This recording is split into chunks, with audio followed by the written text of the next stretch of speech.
അപകടഘട്ടങ്ങളിൽ പകച്ചു നിൽക്കുന്ന യുവതലമുറയെ ജീവൻ രക്ഷാ പ്രവർത്തനങ്ങളിൽ പങ്കാളിയാക്കുക എന്ന ലക്ഷ്യത്തോടെ ഫോർ യു എന്ന സിനിമയും 100 ദിവസം നീണ്ടു നിൽക്കുന്ന CPR അവയർനെസ് ഫെസ്റ്റും സംഘടിപ്പിക്കുന്നു. മേളയുടെ ഉദ്ഘാടനം ഹൈക്കോടതി ജഡ്ജി ദേവൻ രാമചന്ദ്രൻ നിർവഹിച്ചു. ഹൃദയാഘാതം മൂലമോ മറ്റോ ഒരാൾ പെട്ടെന്ന് കുഴഞ്ഞു വീഴുമ്പോൾ ഉടൻ നൽകേണ്ട പ്രാഥമിക ശുശ്രൂഷയായ CPRനെ കുറിച്ച് പൊതുസമൂഹത്തിന് അവബോധമുണ്ടാക്കുകയാണ് ഫോർ യു എന്ന സിനിമയുടെ ലക്ഷ്യം. പലപ്പോഴും ഇത്തരം സാഹചര്യങ്ങളിൽ പകച്ചു നിൽക്കുകയോ മൊബൈലിൽ ദൃശ്യങ്ങൾ പകർത്തി സമയം പാഴാക്കുകയോ ചെയ്യുന്ന രീതിക്ക് മാറ്റം വരുത്താൻ ശരിയായ പരിശീലനം അനിവാര്യമാണെന്ന സന്ദേശമാണ് ചിത്രം മുന്നോട്ട് വെക്കുന്നത്. പൾസ് വരുന്ന വരെ നമ്മൾ CPR കൊടുക്കണം. അല്ലെങ്കിൽ ഒരു മെഡിക്കൽ ടീം വന്ന് നമ്മളുടെ CPR ടേക്ക് ഓവർ ചെയ്യുന്ന സമയം വരെ നമ്മൾ CPR കണ്ടിന്യൂ ചെയ്തുകൊണ്ടിരിക്കണം. അപ്പൊ ഇത് ചെയ്യുന്നതുകൊണ്ടുള്ള ഗുണം എന്താ?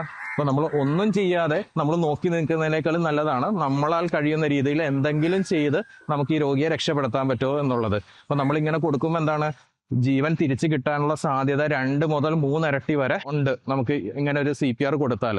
അപ്പൊ നമ്മളാൽ കഴിയുന്ന രീതിയിൽ ഒരു ജീവൻ രക്ഷിക്കാൻ കഴിഞ്ഞാൽ അതിൽ നമുക്കുണ്ടാകുന്ന ഒരു സംതൃപ്തിയും ഒരു സന്തോഷം അത് വേറെ തന്നെയാണ്.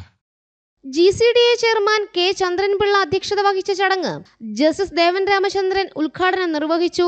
Kerala Chalachitra academy vice chairperson Kukku Parameswaran, IMA president doctor Athul Joseph Manuel തുടങ്ങിയ പ്രമുഖരും പങ്കെടുത്തു.